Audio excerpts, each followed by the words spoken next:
Assalamualaikum warahmatullahi wabarakatuh. Perkenalkan, saya Asybila Sniantias dengan NIM akhir 1044 dari program studi teknologi Fakultas Pertanian.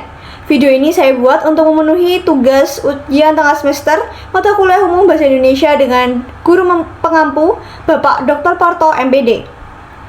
Video kali ini akan menjelaskan mengenai potensi bahasa Indonesia untuk menjadi bahasa internasional.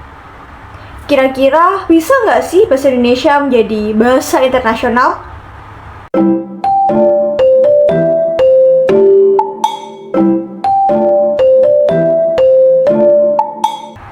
Jawabannya bisa. Bahasa Indonesia bisa menjadi bahasa internasional. Sebagaimana yang disebutkan pada Undang-Undang Nomor 24 Tahun 2009 pada pasal 44, Pemerintah Indonesia sendiri sebenarnya sudah memiliki keinginan untuk meningkatkan fungsi bahasa Indonesia menjadi bahasa internasional secara bertahap, sistematis, dan juga berkelanjutan. Bahasa Indonesia berkembang dari bahasa Melayu, dan bahasa Indonesia sendiri memiliki julukan sebagai bahasa lingua franca atau bahasa pengantar, atau juga bisa disebut sebagai bahasa pergaulan dari berbagai suku yang berbeda. Bahasa Indonesia telah ditetapkan sebagai bahasa nasional sejak tanggal 28 Oktober 1928 bertepatan dengan terjadinya Ikrar Sumpah Pemuda, dan ditetapkan sebagai bahasa resmi negara pada tanggal 18 Agustus 1945. Seiring berjalannya waktu, bahasa Indonesia ini terus mengalami perubahan, perkembangan, dan juga tata bahasa yang lebih terstruktur lagi.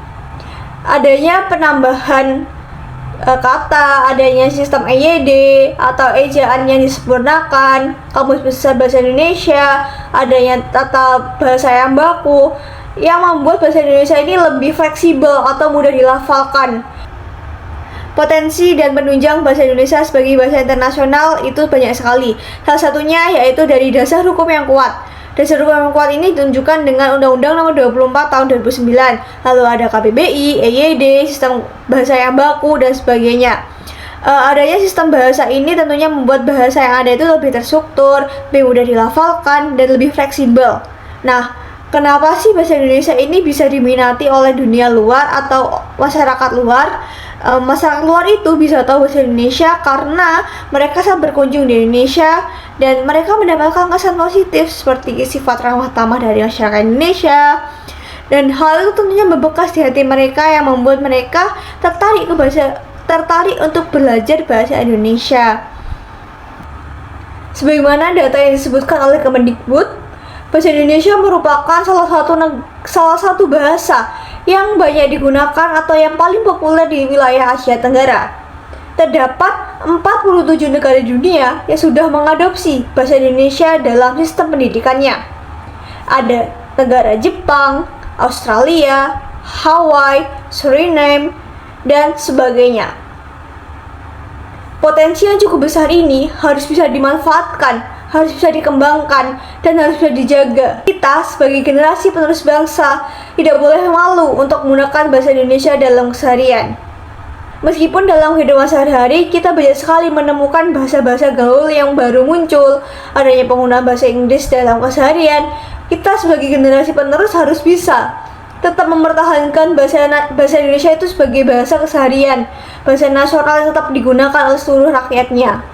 Bahasa adalah cermin dari jati diri bangsa. Ketika kita mencintai dan memajukan bahasa Indonesia, kita turut mengangkat martabat bangsa di mata dunia. Mari jadikan bahasa Indonesia bukan hanya sebagai alat komunikasi, tetapi juga sebagai jembatan budaya dan persatuan antar bangsa di dunia. Bahasa Indonesia bukan hanya milik kita, tetapi juga warisan dunia yang patut dikenal dan juga dihargai. Sekian video yang dapat saya sampaikan. Apabila terdapat kesalahan dalam mengucapkan kata, mohon dimaafkan. Wassalamualaikum warahmatullahi wabarakatuh.